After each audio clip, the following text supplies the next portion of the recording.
Salamat po, Ate Vicky. Magandang gabi po sa lahat. Unawa po at nahuli ako po ng ilang minuto, pero mula po kanina ay kachat-chat man po. Alam niyo po ay gusto ko man umaga, may nanay po tayong inaasikaso din. Hinintay ko muna makain at sometimes sasabit na siya, tumataas yung BP. Ako po yung nag-aalala, kaya pagkatapos ko kumain, saka lang po pumalis. Anyway, una-una po, salamat po sa inyong lahat, presensya. At the same time, inabot ko po, nakaka-proud ang ating main pastor.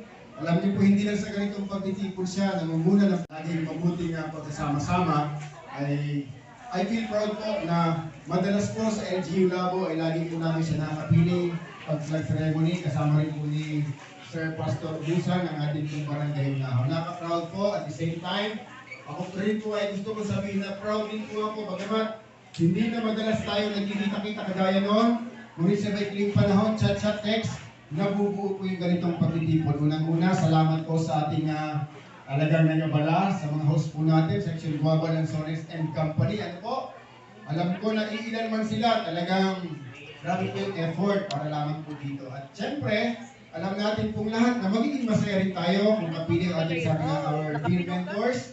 Marami-rami po sila naman na-inform, kaya lang po, nagpapaunawa rin po ang iba, kagaya ng nanay ko, medyo umiidad na rin po sila. May sometimes po ay meron tayong mga concerns sa kanila physically. Ating maisagawa ang ating ganitong gawain. Opo.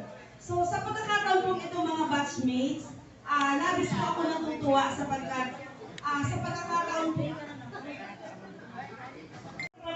magkasama tayo.